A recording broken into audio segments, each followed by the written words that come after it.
The infamous Molotov-Ribbentrop Pact was not signed in a vacuum. Like all treaties, it was negotiated and agreed to in a whirlwind of competing interests, as the countries of Europe tried to figure out a way to prevent a world war. Hitler was determined to wage his wars of aggression, but he wanted to limit opposition. We left off last week with a look at Stalin's purges and early Soviet intervention in the Far East. This week we will continue with the 8th video in our prelude to the King's and General's weekly Eastern Front series. Welcome to our video evaluating the relations between the Soviet Union and Germany in the final days of peace before the first shots of the Second World War. The Soviet Union had been nervous about potential German revanchism since the very earliest days of the Civil War. This was only aggravated when Hitler came to prominence and then power in the earliest days of the 1930s. Stalin had made it clear that the Soviets would work to combat the diplomatic isolation of the country, especially with France and the United Kingdom. These countries had been erstwhile allies in the First World War. Stalin pressured them to see the reality of the new European security situation with Hitler in control of Germany. He wanted the Triple Entente revived and worked to get Britain and France to come to the table for negotiations on the matter. By 1935, it was clear to all in the Soviet Union that multilateral treaties would be the only way to properly deter Hitler's expansionism. The Soviet Foreign Minister, Maxim Litvinov, worked feverishly to bring France into a mutual defense pact. Doing so proved to be a difficult task. This was exacerbated by political opportunists in France, who viewed the negotiations as a chance to denounce the Soviets as the real threat to peace in Europe. Eventually, the treaty was signed and ratified by 1936. However, it was far from the ironclad guarantee of mutual assistance that had been sought in the beginning. The treaty had been watered down by the less than enthusiastic French. They had ensured that obligations to the Soviet Union would not become mandatory until after the League of Nations had become formally involved and the other powers of the Treaty of Locarno had been consulted. It was in effect a hollow promise of help. This did not deter the Soviets. They worked to sign another mutual defense pact, this time with Czechoslovakia. The pact went through, but was ultimately undermined when France and the United Kingdom pushed Czechoslovakia to accept the German terms. This acceptance meant that the Soviets had no grounds for intervention to save the country, even if there had been real willpower on the part of Stalin to do so.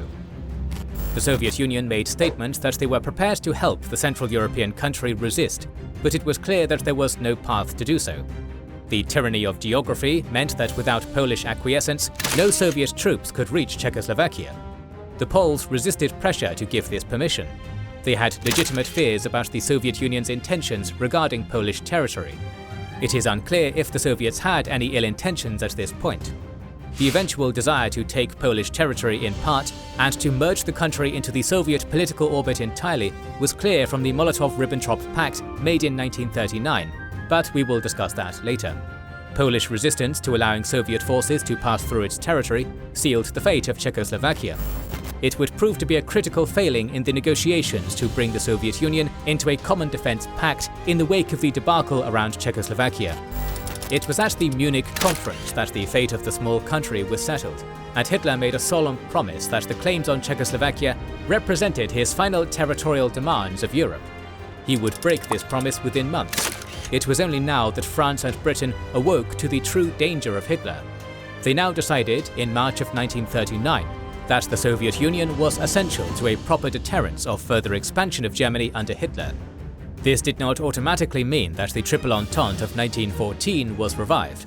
Quite the opposite happened, actually. The British and French governments slow-rolled diplomatic talks until a military agreement could be conducted. The French military, under General Gamelin, would be the principal benefactors of a Soviet alliance. Their army would have to bear the brunt of the fighting in Western Europe, as in the First World War.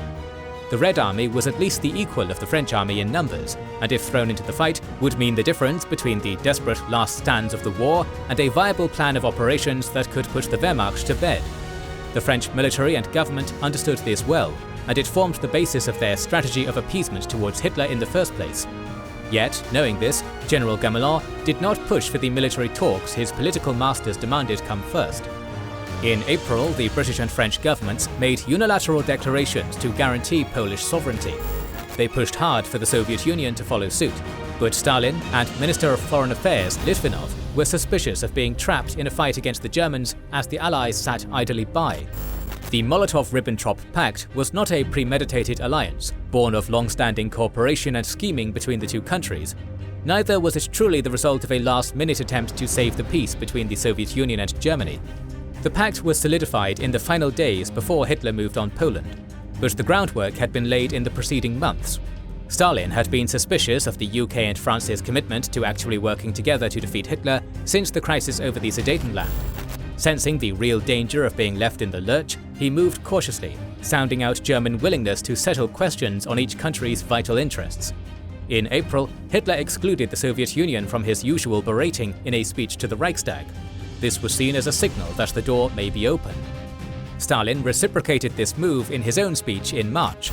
In May, Litvinov was replaced by Molotov because his anti-German stance was seen as a liability. Molotov carried none of that baggage. He went to work immediately to reopen economic trade discussions with the Germans, but conditioned them on a bettering of the political mood between the two countries. On May 22nd, Hitler and Mussolini allowed their countries and their fates to be joined irrevocably. Their foreign ministers announced a formal military alliance, the so-called Pact of Steel. This would prove to be an unhappy marriage that would bring much misery to both partners.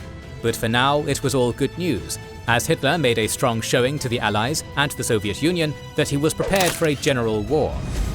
The back and forth of feelers between the Soviets and Germans over some sort of understanding between the two took all summer. Simultaneously, the Japanese started pushing hard on the Soviet Union in the Far East. By June, the Battle of Khalkhin Gol was heating up. This raised tensions considerably, as the Soviets were determined not to back down. By late July, the situation in the east was still pitched, but it settled quickly. General Zhukov then put the finishing touches on the set-piece battle he had been planning all summer. Trade negotiations with the Germans were reopened at this time, with the note that if such an agreement could be fostered, it would surely affect the situation in Poland. Time was running out for all sides. Hitler had ordered the Wehrmacht to be ready to launch operations on September 1st. Britain and France had already committed to defending Poland from Germany, but their respective governments were still struggling to define exactly how this commitment would be put into effect. Around this time, General Gamelin made indications that the French army would be ready to push across the Rhine and into Germany on or around September 16th. The British army was still too small to have a major role in the ground operations, but plans for a naval blockade against Germany were worked up. The urgency of the situation was apparent to all. The British and French finally dispatched a military mission to meet with the Red Army's chiefs and work out a common plan of action. They were too slow, too ignorant of the security necessities of the vast country, and too unwilling to make the compromises Stalin needed. Hitler was none of these things. Talks between the ambassadors and foreign ministers of the two dictatorships had been moving along, with neither side wanting to be the one to reach the critical point first. By August 19th, the Soviets had given the German ambassador the rough terms of a non-aggression pact. This was finalized with little change by the 23rd of August. The news was received with incredulity by the Allied military mission. They informed their governments and began their trek home. The non-aggression pact became known as the Molotov-Ribbentrop Pact for the names of the two countries' foreign ministers. Unannounced at the time was the secret additional protocol. This addendum divided Eastern Europe into spheres of influence. Finland, Estonia and Latvia were given over to the Soviet Union to deal with as they pleased. Lithuania's northern border was the dividing line between the two powers. In Poland, 3 rivers would form the approximate boundary. The details would be worked out in later communications. Notably, this secret protocol was somewhat vague about the meaning of these spheres of influence. It seems clear that everyone involved expected the divided territory to be conquered by the respective dictators. Despite the frenzied diplomatic efforts of the summer of 1939, the Soviet Union was preparing to stand alone in a fight to the death with the Nazi war machine. Soviet rearmament programs in the 5-year plans were built from the ground up to prepare the country for a potentially catastrophic war with Germany. These plans were not complete, and as we have seen, the military modernization of the Soviet military was still underway in 1939.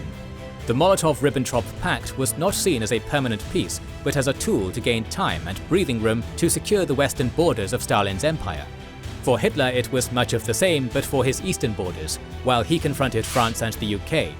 Despite this motivation, Stalin's Great Purge had complicated these efforts, while also being driven in part by them. The Great Purge was centered around a supposed conspiracy that senior leaders of the state and military were conspiring with the Nazis. One of the major facets of this conspiracy was alleged to have centered around Marshal of the Soviet Union Mikhail Tukhachevsky working in concert with the Wehrmacht to dethrone Stalin and weaken the Soviet Union's defenses. This conspiracy theory was never verified, and Tukhachevsky was officially exonerated in 1957. Nonetheless, in the latter half of the 1930s, there was serious internal tension in the Soviet Union about German interference. For Hitler, interfering in internal Soviet affairs was attractive. However, rather than spend time, money and resources encouraging would-be plotters, he was content to allow Stalin's paranoia to run wild. The Nazi leadership was well aware of the purge's effect on the Red Army, and they were glad to allow it to continue. In fact, Hitler's famous misestimation of the resilience of the Soviet Union was due partially to his giving too much weight to reports about the gutting of the state and army as a result of the purges. The Nazi government never denied any involvement in the suspected conspiracy, and this non-denial served as fuel to the fire. The firmest involvement on the part of Hitler's regime did not come from his personal orders, but from one of his lieutenants. Reinhard Heydrich, in command of the SD, forged documents that implicated Tukhachevsky and others. He then engineered for them to be acquired by the NKVD. It is unclear how much Stalin relied on these documents, if at all, in his decisions to conduct the purge. Hitler was also in the middle of a purge, albeit less violent or extensive than the one happening in the Soviet Union. 16 Wehrmacht generals were retired, and Hitler took over the OKW, the combined General Staff Office for the entire German military. This bloodless purge took down the then War Minister General von Blomberg and the army's Commander-in-Chief, General von Fritsch. Both of these men were in opposition to Hitler's full control over the military and had been sources of disagreement with his policy of aggravating the British and French. They feared that these confrontations would lead to a war that Germany could not hope to win. They were joined by many other senior leaders in the Wehrmacht. Many of these other men chose to continue to support Hitler after the diplomatic victories of 1938 and the battlefield victories of 1939. This shake-up never reached the levels of that under Stalin, mostly because Hitler was aware of the potential military ramifications such a program might carry. The complete Nazification of the Wehrmacht was a more gradual program, designed to slowly weed out politically unreliable officers and win over the ones who could be bribed. Indeed, Hitler's bribery of the army's generals became a formal, albeit unofficial, policy in 1940. Next week, we'll go over the opening moves of the war as Hitler attacks Poland and then the Western Allies. Stay tuned, and remember, this is just the prelude to the Eastern Front of World War II series. Don't forget to subscribe, comment and share this video, it helps immensely. Our patrons and YouTube members can watch more than 200 exclusive videos. Join their ranks via the link in the description or by pressing the join button under the video to watch these weekly videos, learn about our schedule, get early access to our videos, access our private Discord, and much more. This is the Kings and Generals channel, and we will catch you on the next one.